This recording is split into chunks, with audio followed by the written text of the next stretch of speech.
Hello. Hello, Father Murr. Can you hear me?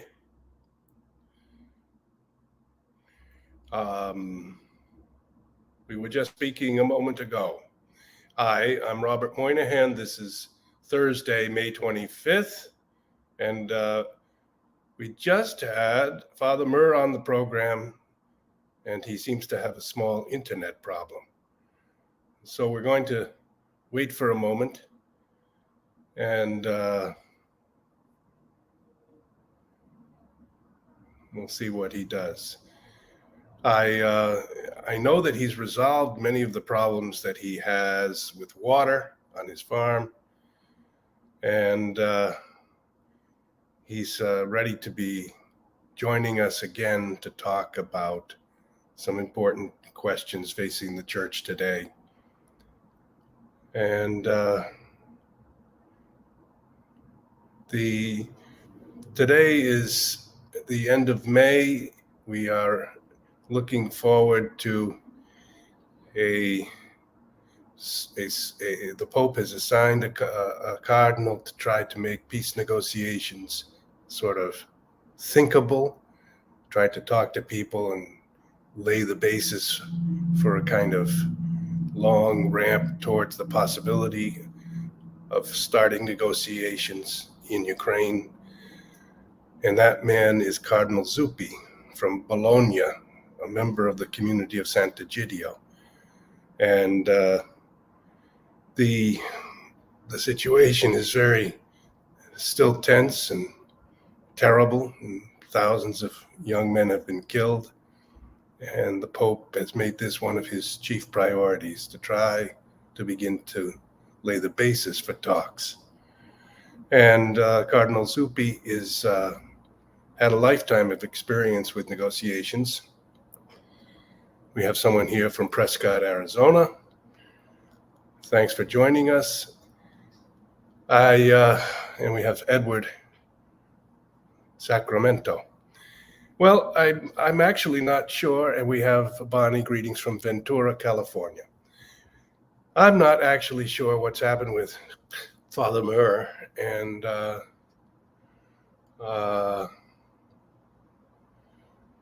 there is an incorruptible nun in Missouri. Yes, I've heard this story. After 5 years from her burial, she's been examined now, and her body is incorrupt.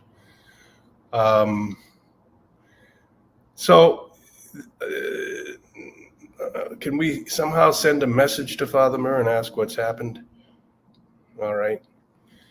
Our topic was going to be the limits of criticism, the limits of truth-telling, the limits of loyalty and disloyalty in an institution, not only the church, but in any institution. And we were going to look particularly at the case of Archbishop Viganò.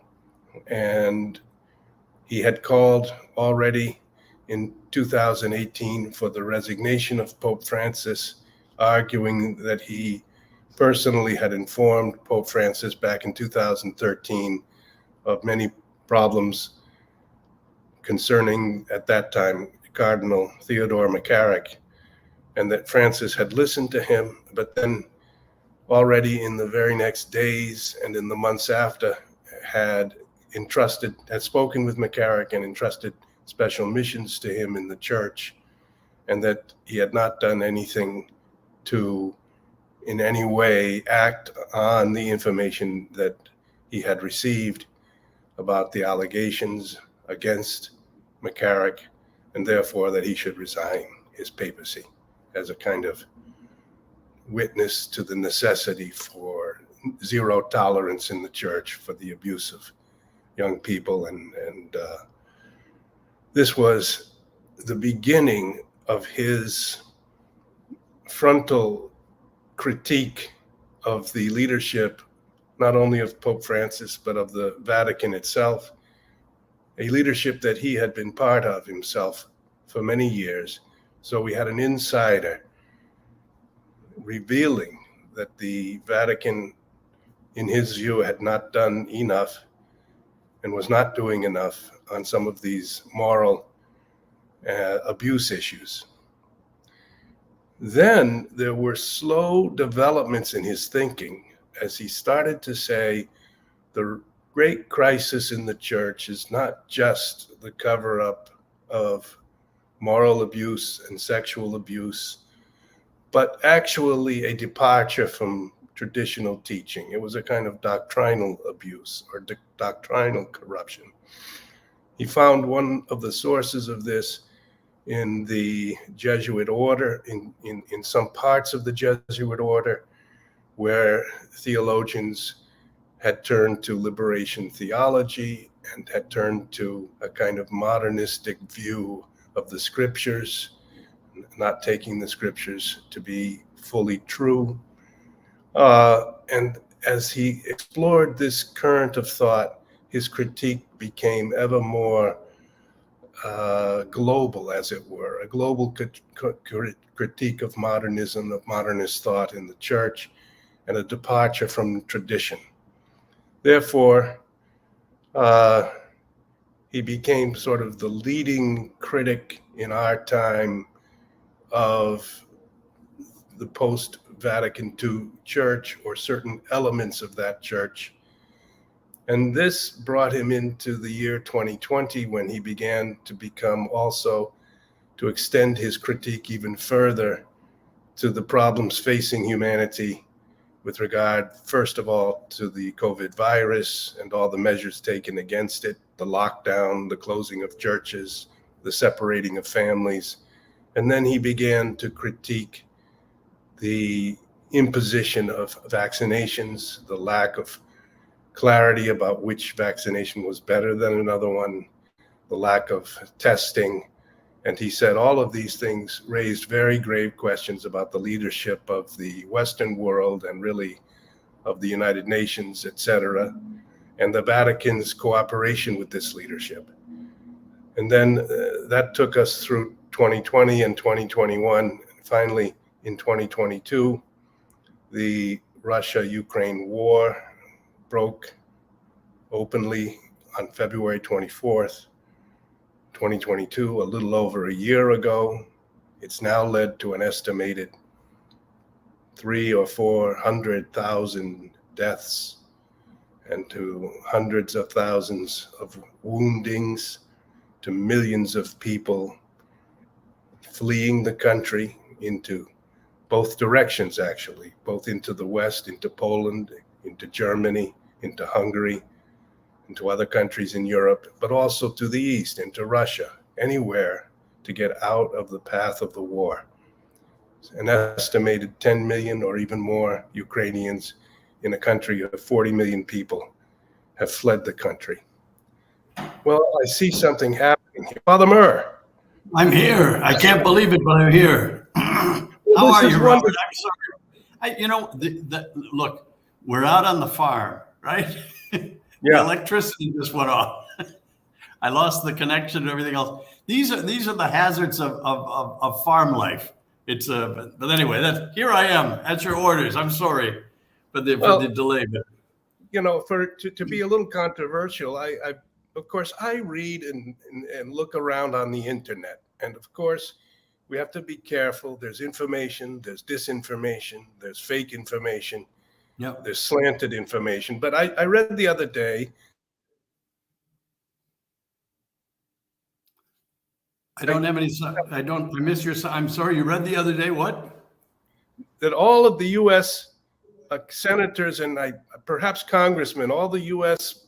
leaders politically in Washington, have been offered satellite cell phones, and that they're going to be able to communicate with one another in case cell phones and the communications grid goes down. This was a news item on the internet. I don't know if this is true, but I've read it several times now.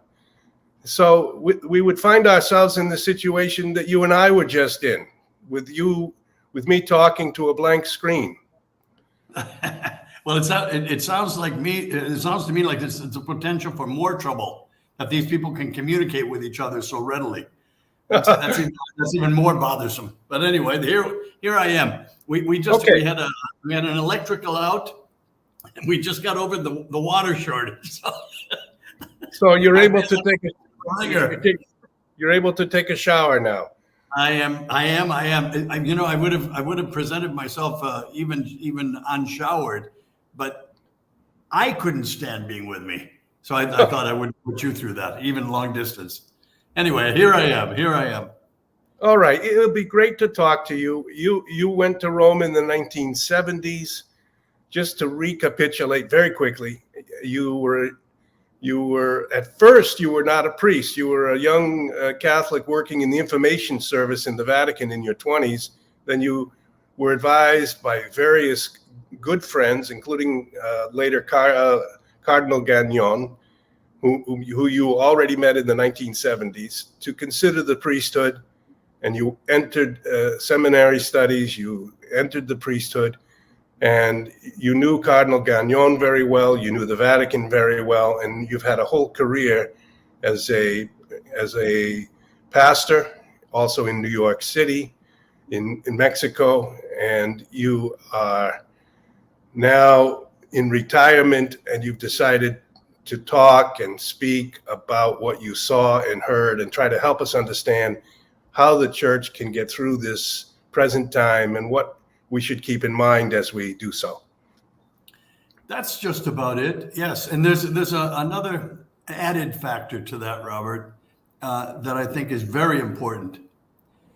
The ability to speak openly.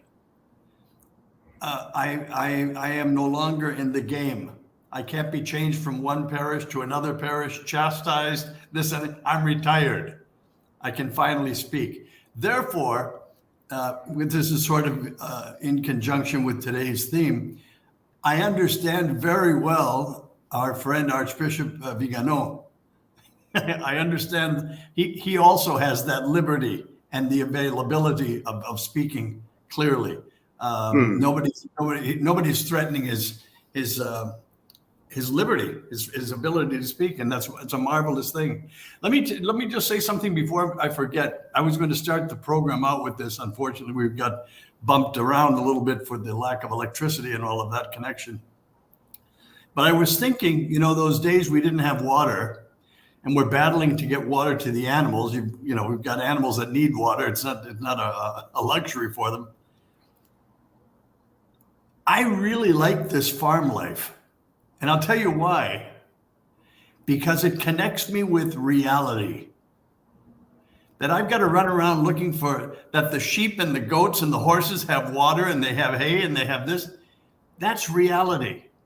I came the other day, I was just thinking, maybe more people who are into all of these discussions on transgenderism, on this, on men are women, women are men, and upside down, inside up. Maybe they need a good dosage of reality. I think they've got too much free time. I couldn't think of anything in these days that I'm running around for getting feed for cattle and water for animals, and no water in the house.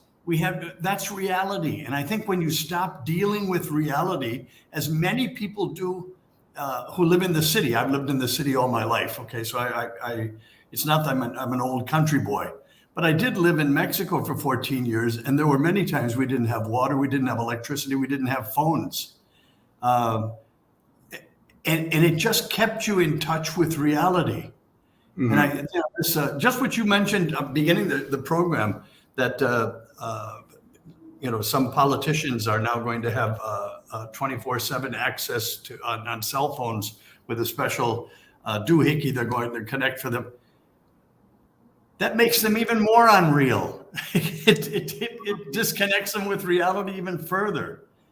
And all right. I was just thinking, I'll stop with this, but I was very thankful for the whole water emergency that we went through for 3 days, because I thought at the end of it, I was thinking, it really keeps me in touch with reality, to the things that are really important. Anyway, I stopped there. There's my meditation for the day on reality. But all right. I thought it was worth mentioning. Well, I do think focusing on reality is excellent. And even if it is painful, as you've pointed out, it's very tiresome. You can be very worried. You can swear. An animal can pass away in 2 or 3 days without water. So The church needs reality, and I've often heard Vatican officials say we are realistic. We are realistic about human mortality and human fallibility, and we bring the remedy of the message of Christ. But it's also a very human institution, famous for its diplomacy, for its careful usage of words, and also for trying to protect a certain dignity and not put all of its problems, all of its dirty linen in front of the entire world. And this creates the kind of famous Vatican culture of discretion, culture sort of silence at times. And can you just comment on this aspect? Sure. Of the and as a matter of fact, I was thinking of it in light of Archbishop Viganò. The problem, oftentimes when that's the game plan, and I understand it, we had problems in our own family that we didn't discuss with outside of our family. I mean, there weren't horrible problems, but you didn't discuss it. There were things that remained in the family, and I think if you even get back to the abuse cases and all of this that was happening during the last 20 years, or that came to light anyway, I think part of the reason wasn't that people were trying to be dishonest, but they were trying to keep these problems in-house. They were our problems to take care of. The problem was that they weren't being taken care of by any means. However, that idea of we'll take care of our own problems at home is a very, I think it's a very proper human ideal. We all have it. We all understand it. And I think this is fine up until a certain point. And this is where I think Viganò impacted me an awful lot with his truth. He was being asked to bear the blame. He was being blamed for certain things that he did not do. He was being charged with things he did not say. And he was supposed to just sit there and be quiet in the corner and nod. He couldn't do that. He couldn't do that because that was basically dishonest, basically dishonest. Every human being, and we know this as Catholics, every human being has the right to his good name and to his reputation.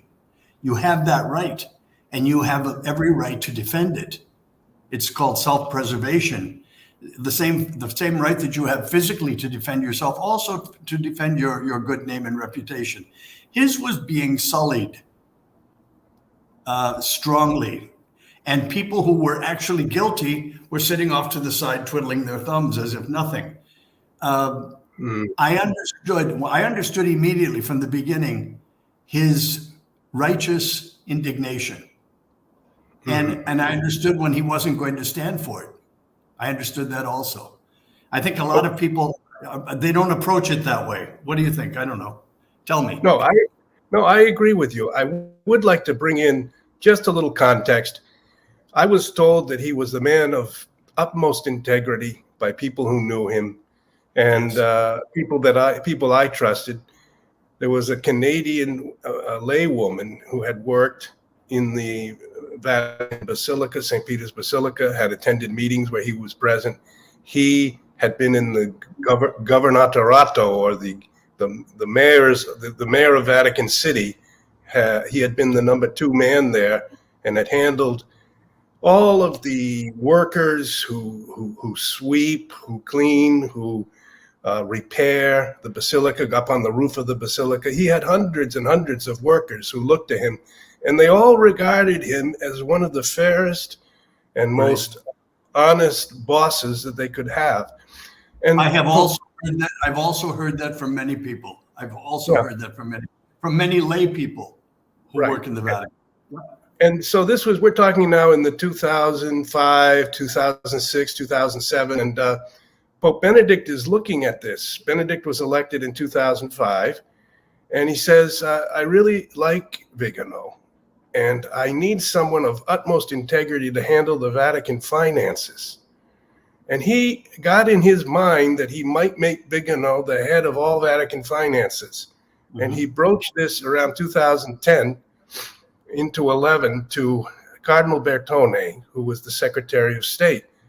And for whatever reason, Cardinal Bertone fiercely opposed that idea, and then suggested that he might be made a nuncio out of the Vatican, which is the famous promoveatur ut amoveatur. That's that right. You will be promoted. You are promoted in order that you be removed. Kicked upstairs. Kicked upstairs. And that's when those first Vati leaks started to come out, and Pope Viganò tried desperately to have a personal meeting with Benedict to explain his vision and how he thought he could really do great work in Rome and really clean up Vatican finances. And Pope Benedict finally said to him, "You have a I'm persuaded you should go to America, and I think you will have a providential mission there." And so he decided to send him away, and the Vatican continued its merry path. And it did not have a man of such integrity as Viganò running the finances. And he went to America. Robert, just for our listeners, if you'll permit me just a minute to explain what the Vatican Bank is. We've talked about it before, just how it began. Why do we have a thing called the Vatican Bank?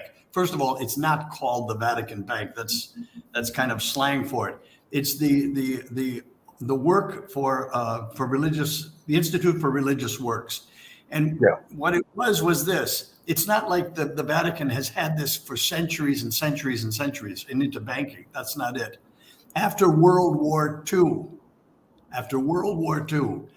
all of the religious foundations, especially Catholic, in the world were trying to rebuild Europe. And for example, you had schools that were bombed, hospitals that were bombed, this, that, and the other thing. And they were run by, let's say, the Benedictine sisters. Well, the Benedictine sisters had a place in Chicago, and they had money, extra money, that they wanted to give to a place in Dusseldorf after the bombing to rebuild it and open a charity there. They were doing this directly. All of these American, Canadian, Argentinian. Argentina was a very powerful nation financially. I don't know if you know this, but they were the ones. Argentina were the ones that built the Gregorian University. That was from money from Argentina. So there were all of these places that had religious houses in the world, and they were trying to charitably help the reestablishment of the church and of society in Europe.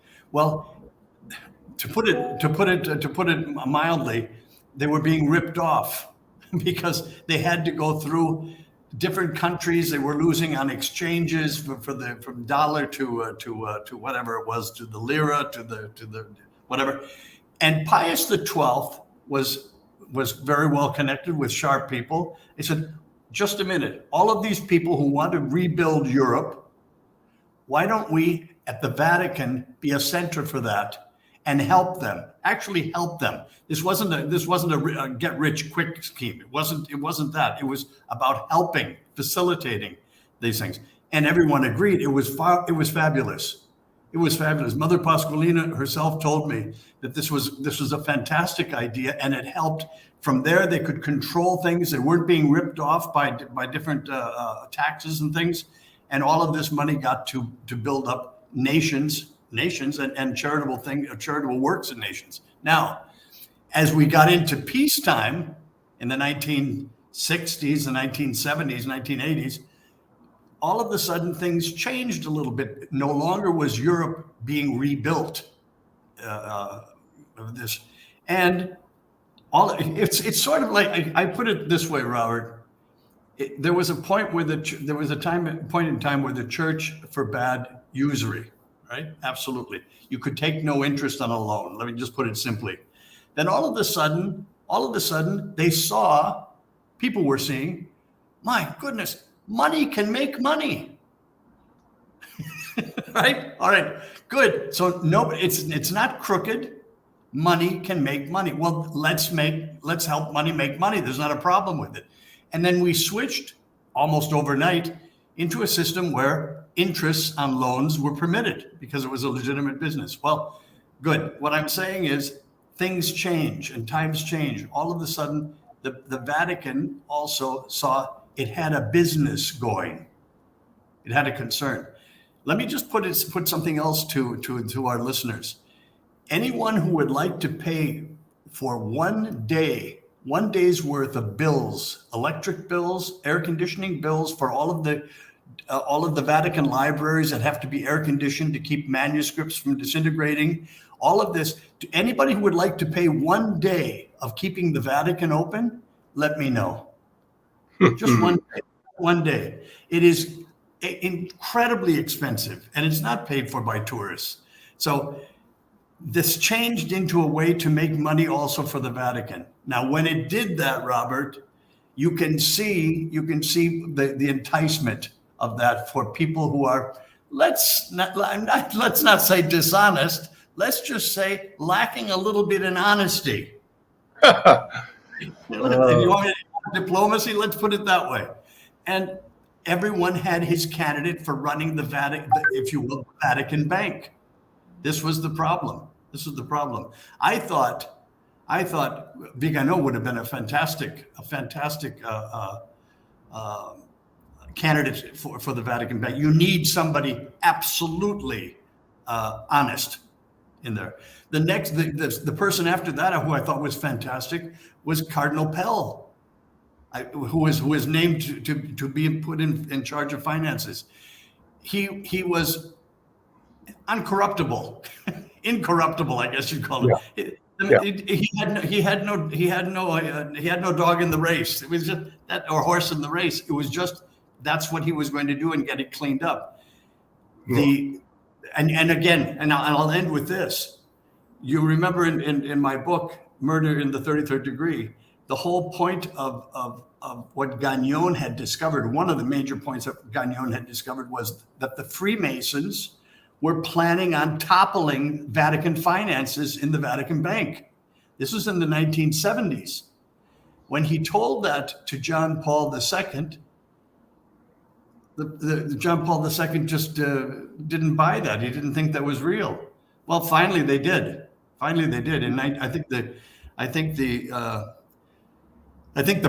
main problem exploded in about 1980, 1981, if I'm not mistaken. Yes, that's under Archbishop Marcinkus. Yes. Under Marcinkus. Well, that's when the you know what hit the fan. That was it. Absolutely. It was June of 1982. Roberto Calvi was found under Blackfriars Bridge in London, hanging from the bridge, dead. Right. With bricks in his pocket. And Gelli was the head of the Masonic Lodge of Italy. He was put in prison. He died in prison for his role in the whole thing. It was terrible. Yeah. A terrible scandal. But here's and you know this, Robert. How do you keep people honest? And when you put people around so much money, it's quite a temptation. You got to be careful. But anyway, I just wanted to make those points clear.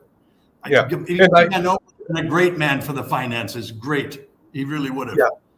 Yeah.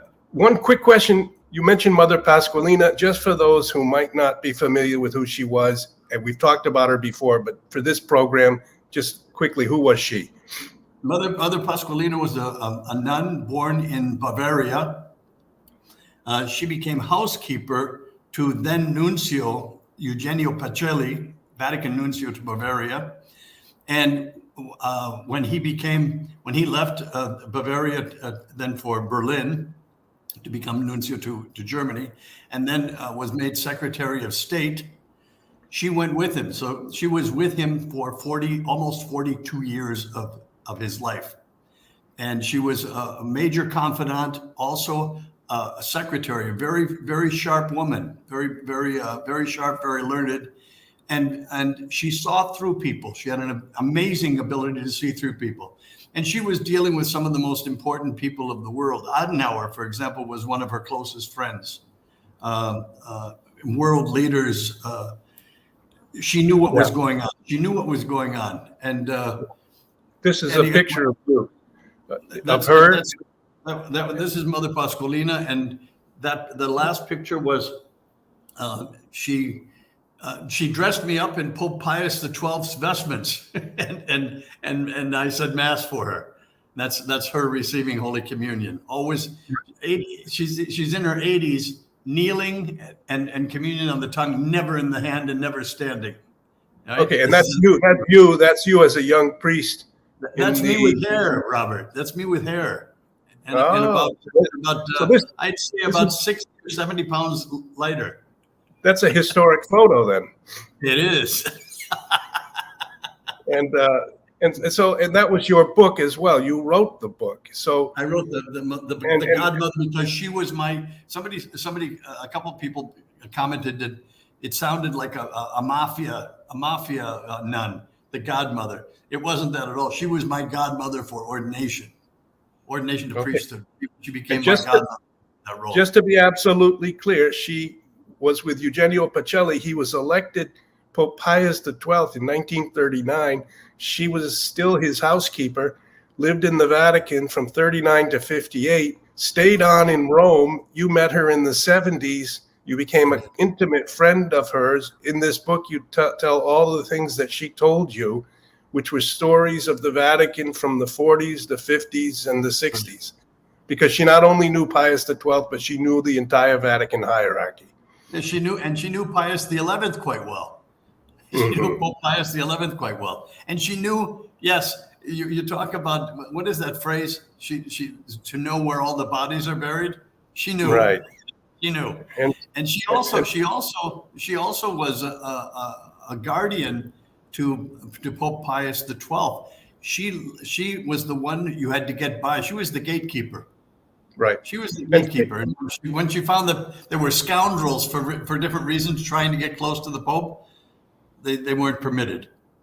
Well, speaking of where the bodies are buried, which is also, in some sense, the topic of your book, Murder in the 33rd Degree, which is what we began these conversations with. But I have two little stories. First regards Pietro Sambi. He was the nuncio to Israel. He was an Italian archbishop who was a wonderful man. He was a little bit like yourself, Father. He was strong, jovial, but he was from San Marino in Italy, and he had that gravitas that some of these Italian prelates have. And he came to the United States as the nuncio in the United States from 2006 to 2011.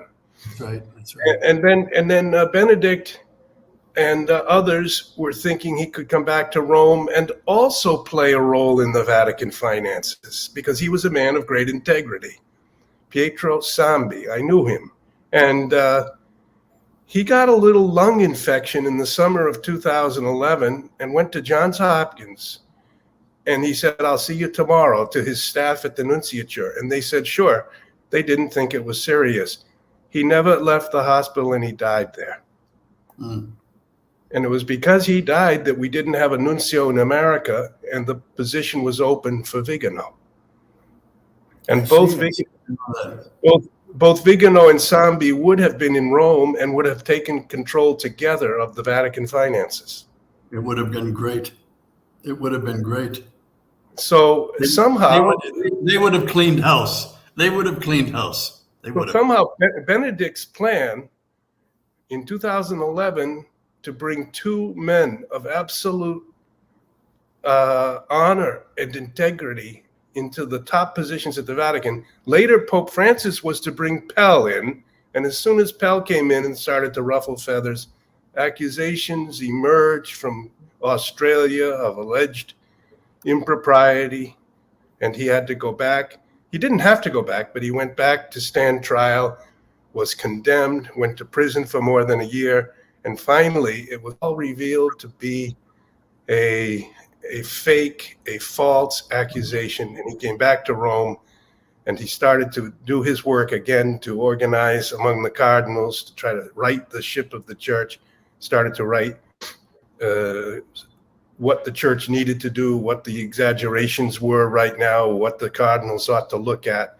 And then he too passed away.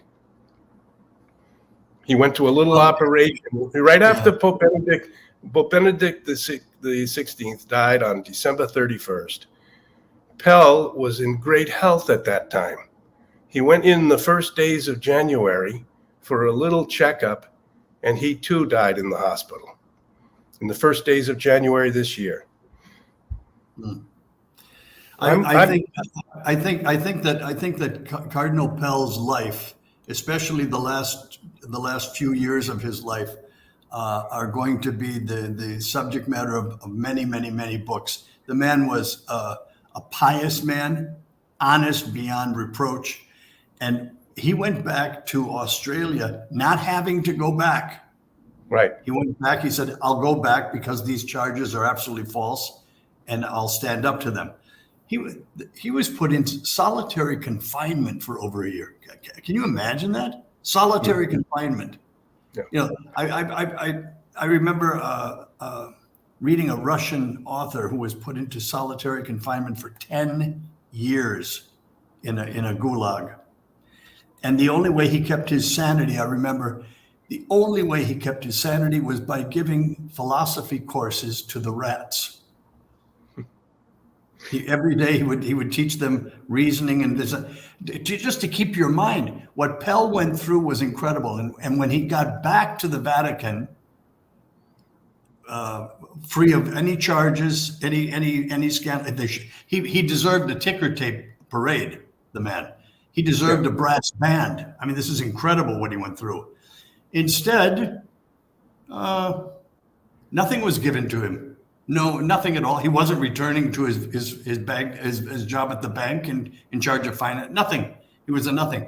This is the way things have been running. And I'm telling you, the more I see of the corruption that's in. Look, there's going to be corruption in everything. We understand that. We're human. This is part of the fall of man in the Garden of Eden. This is the consequences of original sin. We understand that. But still, there's corruption at some of the top levels of our church. You know it. I know it. Most people know it, and it's not being addressed. Therefore, the more, and I've read a lot of things that Archbishop Viganò has written. I see what motivates him. I see the frustration that motivates him. And you know what, too? And then I'm going to shut up and let you talk. I'm sorry, Robert. I'm monopolizing a lot here. No. This man is a man who is in love with his faith and who is in love with his church.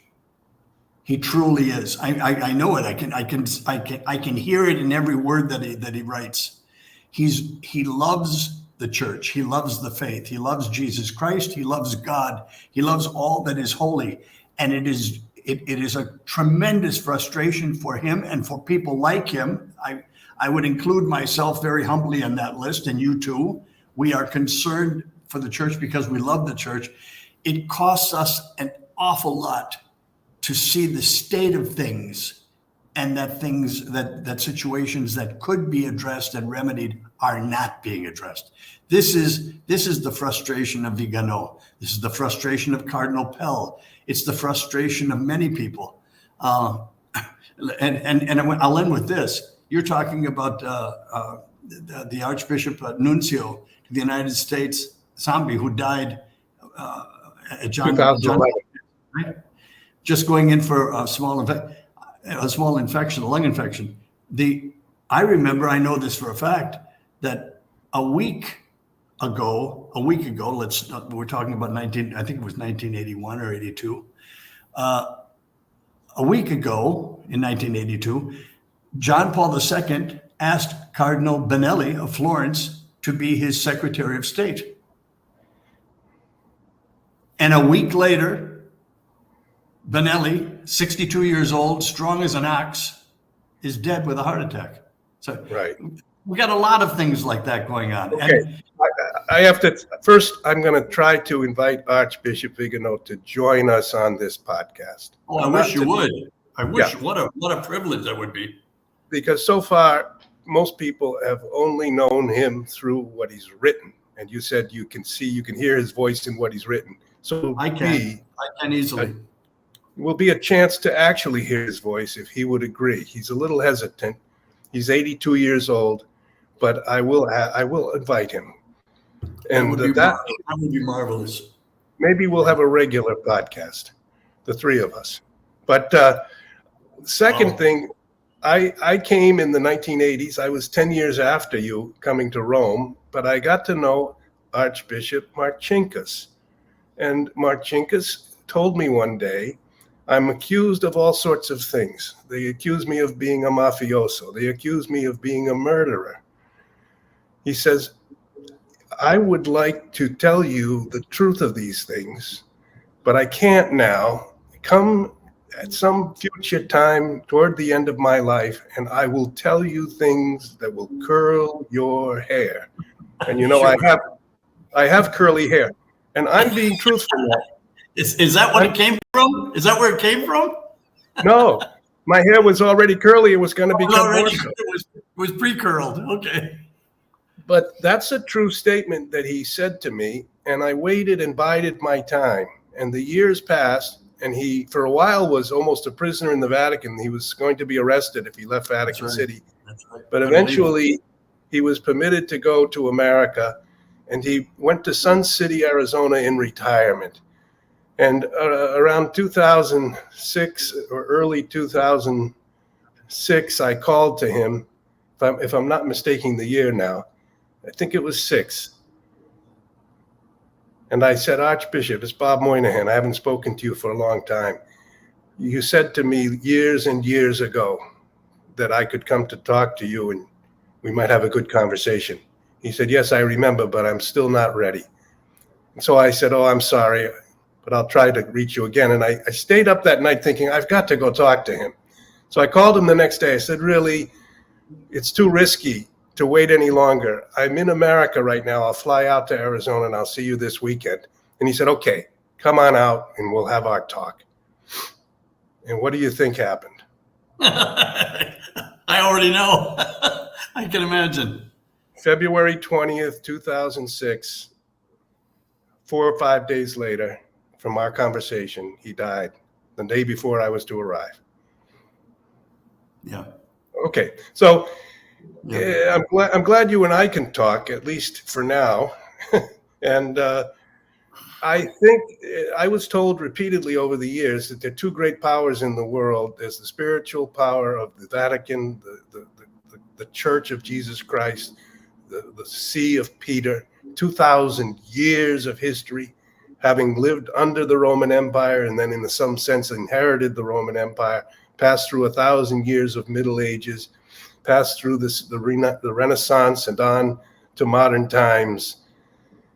That's the spiritual authority, the moral authority, or it should be, of the world.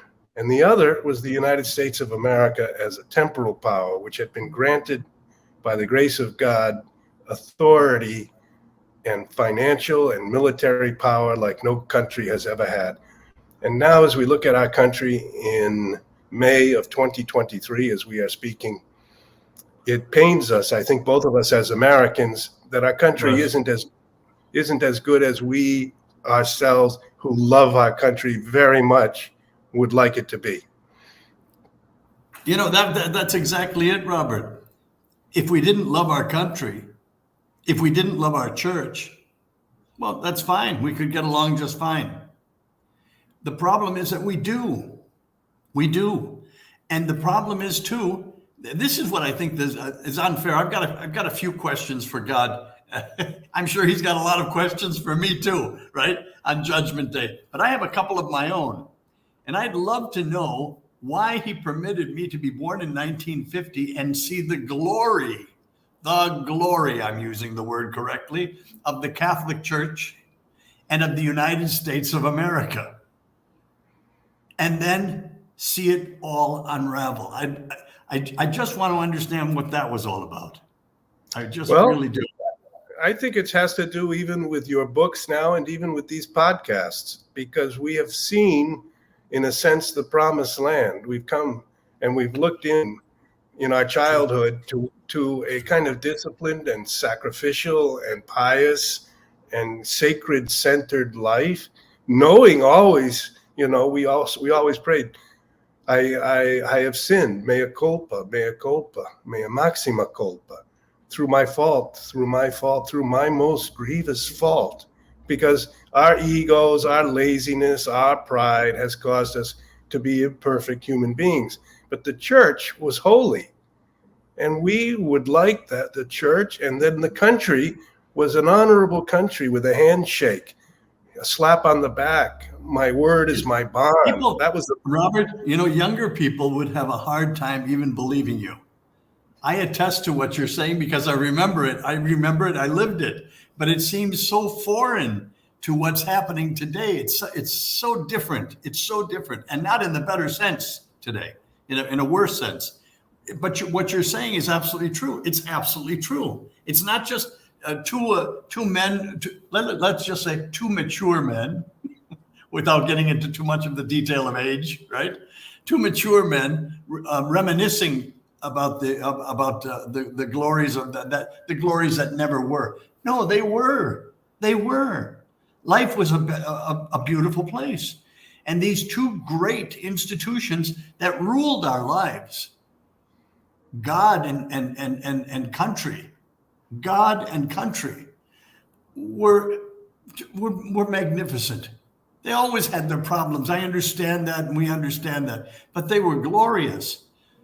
Hard to transmit that to people today. Yeah. So now I want to return to Viganò. How much could we say that he overstepped, especially in the last 3 years, as he went into questions of the lockdown, the global strategy against the virus? He said it was exaggerated and it was suspiciously united in every single country. The exact same thing was done.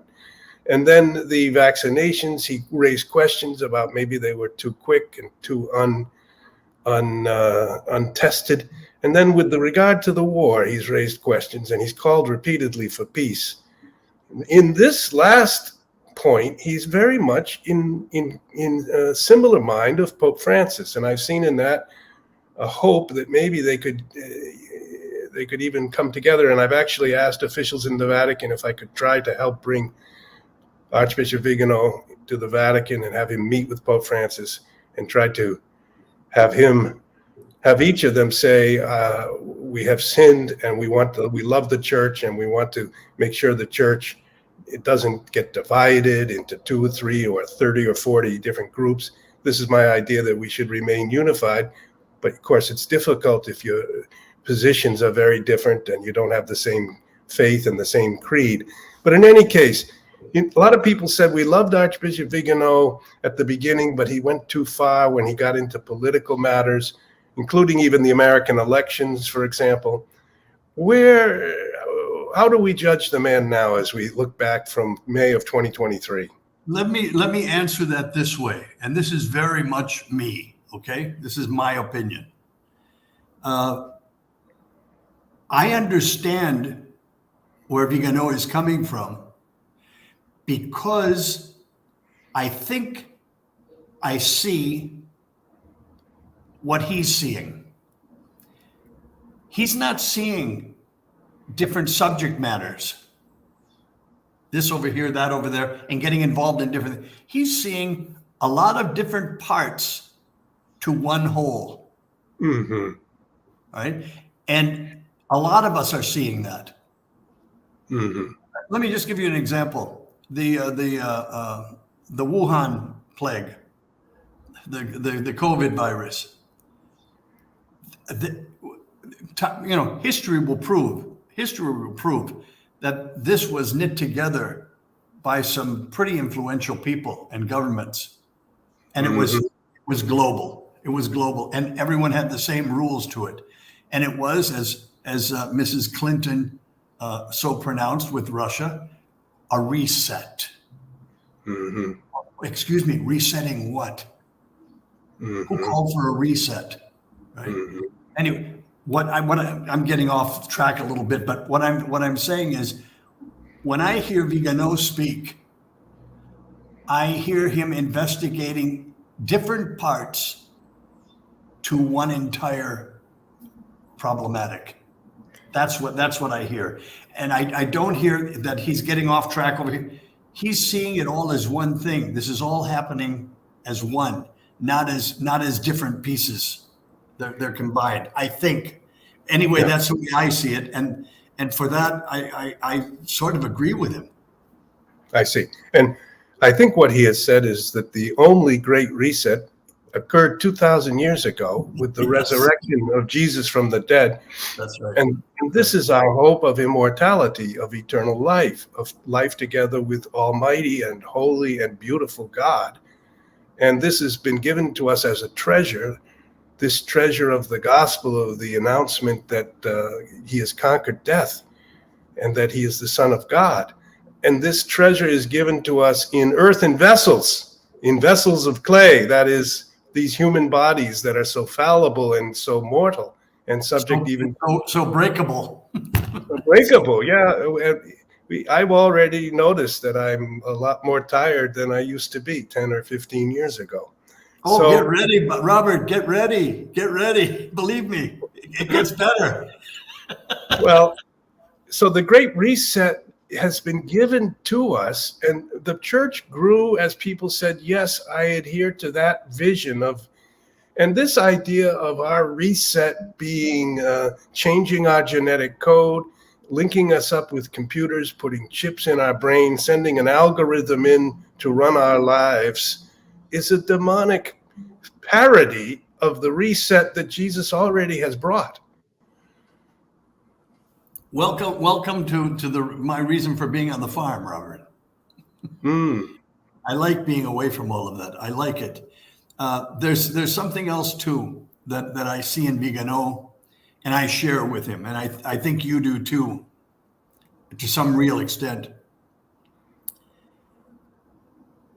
We can tolerate what's happening to the world because I never bought into the world. I never bought the world's philosophy on most things. I didn't. What's intolerable for us, I think for Viganò, for myself, for you, for many, many, many millions of Catholics all over the world, is that our church is falling into the whole worldly spirit.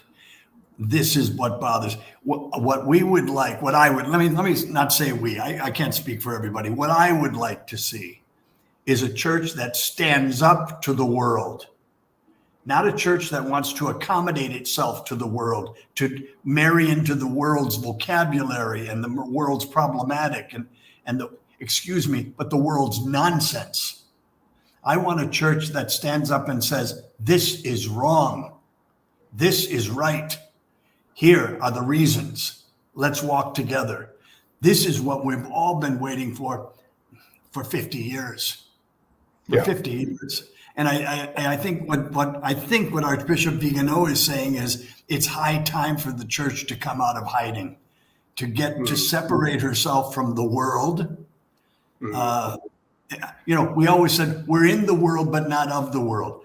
I'm sorry to say that the church is in the world and of the world today. It really is. And this is what bothers an awful lot of us. Okay. And so we've touched a critical point here. We raised the question, which we have to face, of Pope Francis.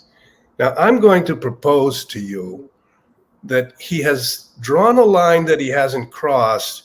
And I'm also going to propose, in other words, he said there's a type of global colonialization in the gender agenda, which is very wrong and which is very evil. He's repeated that. He's taken a stand on that point. Some other things he just has halted before going over into something that would contradict our faith. And I've appreciated that in his teaching. And he's also repeatedly said we can't just give the externals of nice vestments and nice motions and gestures. We have to have something in our heart that loves the poor, etc. Yes, and Robert, let me just interrupt here. And what I hear him say when he's saying that is that those who have nice vestments and are worried about liturgy are not good people. Mm-hmm. And I don't see that they're not. I don't No, see. I don't say it is not a question of either or. It is a question of et. And he seems to be making that divorce. Either you're this way and you're that way, or you're that way and you're this way. And it's not that. It's not that.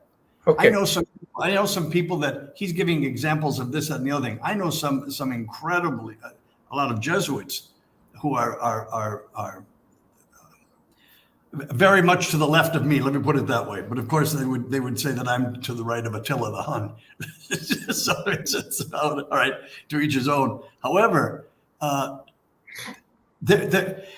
there are good people and bad people on every point of on every point of the spectrum. They're good and they're bad. He seems to be making anything that is traditional is bad. Yeah. Well, there's something wrong with that reasoning. I had a bishop once in Cuernavaca. I don't know if you know Cuernavaca, but there was a bishop there by the name of Mendes Arceo. Wasn't Cuernavaca a very progressive? It was so progressive it fell off the edge of the earth. It was so much to the left. It was horrible. So people would visit there to get trained and to study liberation theology. Yeah. Liberation theology, communism, Marxism, yes. And the bishop, the archbishop, or the bishop there, Sergio Mendes Arceo, was a communist. He said so himself. He used to go to Cuba on weekends to visit with Fidel Castro. He loved Fidel Castro. Anyway, he said to me one time when he was in Rome, I was having a conversation with him, and I didn't particularly find myself overbearingly conservative, but I wasn't going to sit down and listen to nonsense that he's spewing. And very, very, very pompous, very full of himself and very sure. He looked at me and he said, Carlos, there's something wrong with a young man who's so conservative. Mm-hmm. And I started laughing and I said, Excellency, there's got to be something at least equally wrong with an old man who's so liberal. Yeah. Well, Charles, these are central points, and I think we're setting up now for the future conversations. But the central points are that we raised the question of Pope Francis.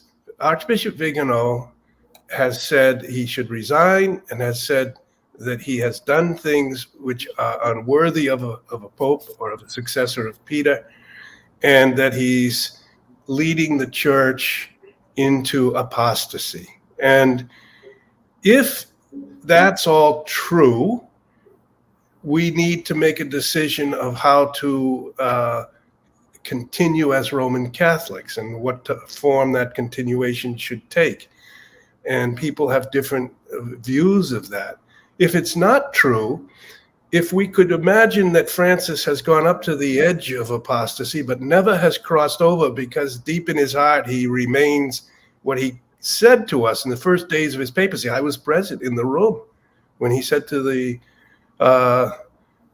people he was speaking to, it was an audience, I am a man of the church.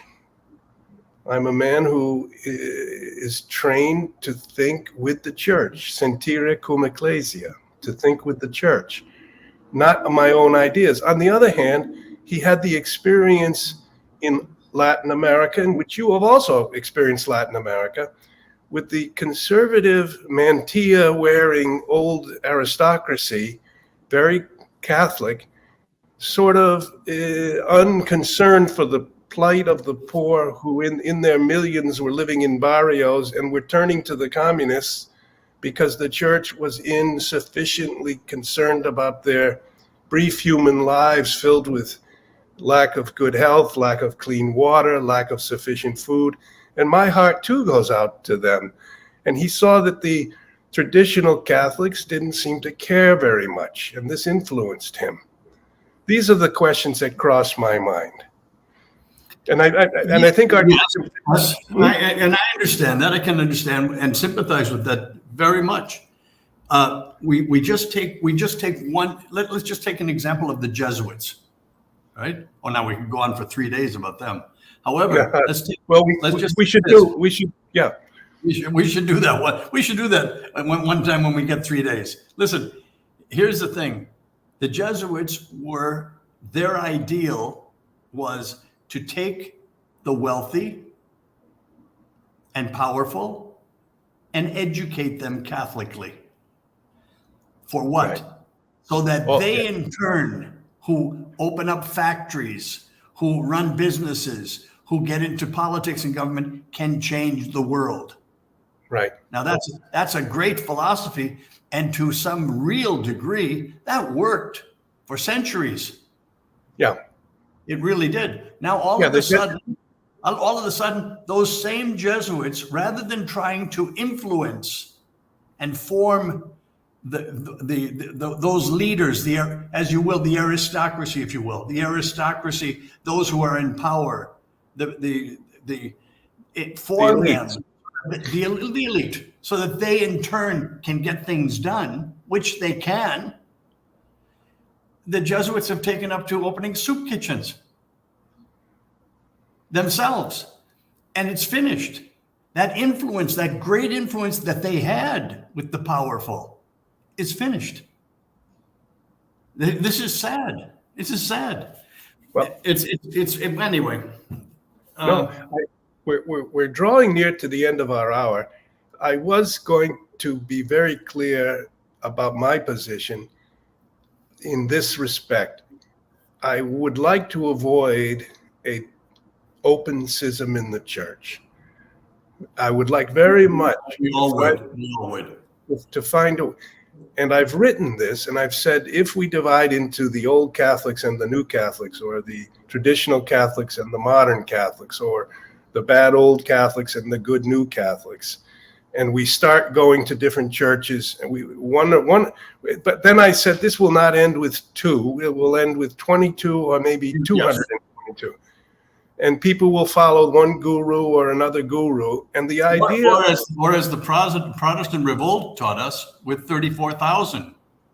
Exactly. Right. Yeah. So my first premise is to seek unity. And I go back to Vincent of Lorraine, who said, in dubious questions, freedom; in certain questions, unity; but in all questions, charity. Remember that? Very well put. Couldn't be better put. And so, and then so my first principle, can we find a way, given the present situation, and looking at it with clear eyes and saying, this is good, this is bad, but can we still find a way for unity? And I've tried to say this even to Archbishop Viganò. He thinks I'm a little too optimistic and Pollyannish, because what he sees is the influence of the world so powerful, with billions and billions of dollars, influencing the university professors, influencing the media, influencing all the other churches, influencing the secular culture, the artists, the musicians. And all of this is attempting to finally corral also the full Catholic Church into its global reset. And that they're too powerful if we don't draw the line for us to resist them. And therefore we must draw the line, but the present Vatican is trying to compromise. And so I wonder, I feel sympathetic to any man who is Pope, because I've watched popes go day after day, reading their messages, celebrating the liturgies, greeting the people. I get tired just following it, if you can catch my meaning. I do. So a man who is Pope is a servant of the servants of God. He recognizes the great forces.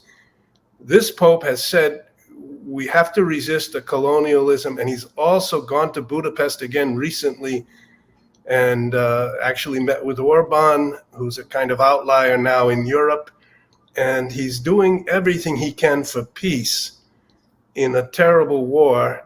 I don't know all the background of his thought. I don't know if he's right in his thinking about these matters, but I was grateful that he made these efforts. So because of my first principle, that a division will end up being sort of endlessly divisive and cause terrible suffering, and one church that was a Catholic church will no longer be in the Catholic Church, etc. This will be so tragic. I was still trying to find a way to see how we could keep unity. May I respond? I would hope you could.